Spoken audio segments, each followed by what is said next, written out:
In today's video, I'll show you how to glaze and the trick to painting high-value colors.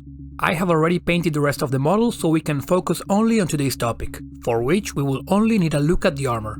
I could begin from a brownish, darker or colder tone, but to keep it simple, I'm mixing a pinch of black into the red I've chosen.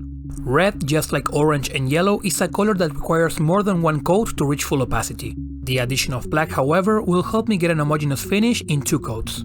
From this base tone, I'm not going to begin to glaze just yet. I'll first need a color to glaze into or from. So using pure red, I'll sketch some very rough highlights which will be the subject for today's tutorial. How to get a smooth transition from one color to the other.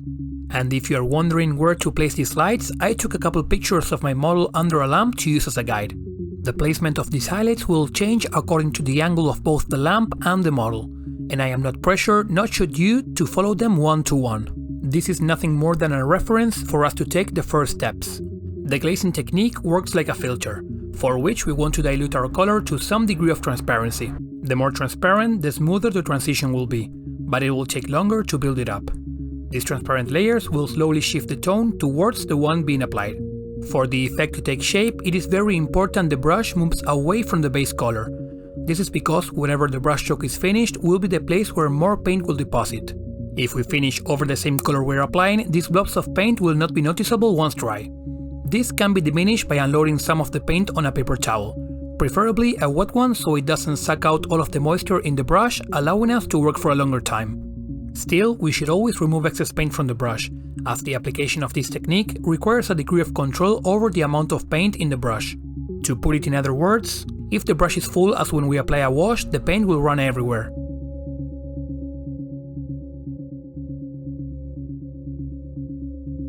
This can just as well be done the other way around, using the darker base tone and glazing away from the pure red. I could even add a pinch more black and glaze the darker shadow on the very end of the transition. But as a general note, the higher the hue of a color, that is, the less black or white it contains, the better the color will be for glazing.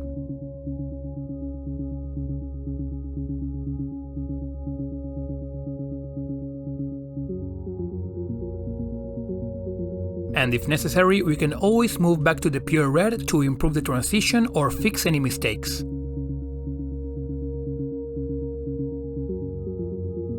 Now, let us move on to how to use this technique to brighten up our colors and increase their value.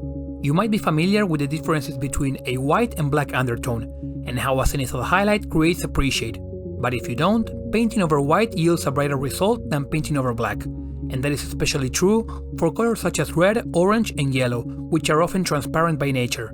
A common problem when painting red in particular, and the reason I'm featuring it today, is that when the moment comes to highlight we face 2 options, adding yellow or white. This will yield an orange or pink, which might shift the overall look away from, in this case, a true red armor. The solution I bring you is to combine the previously mentioned undertone principles alongside the glazing technique. I am using sunny skin tone for a smoother approach, but any off-white on the pink or yellow range will work just as well. So after following back on the previous sketch, I'll glaze the same red as before, but this time over a new lighter layer, which will yield a much more vivid result compared to what we had before.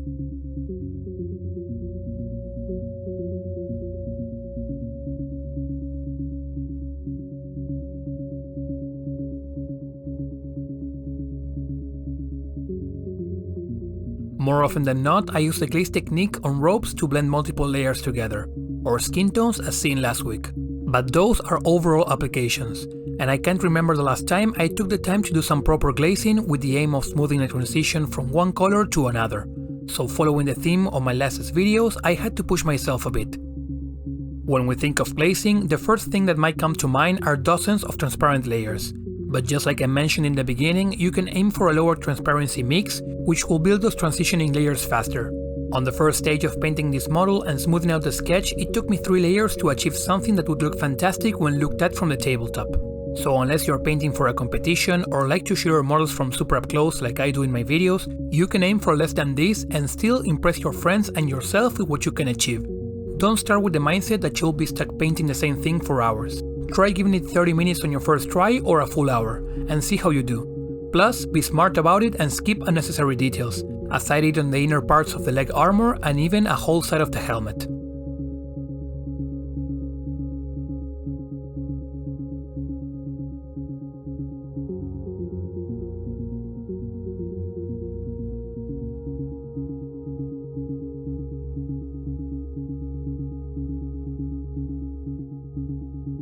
By this point I was already done, but since projects like this one can be so cathartic, I ended up reinforcing the shadows just a little.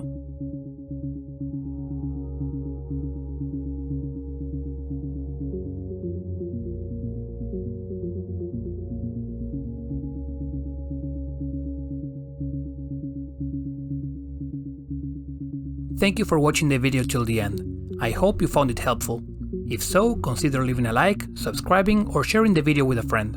And as always, your questions or suggestions are always welcome in the comments section.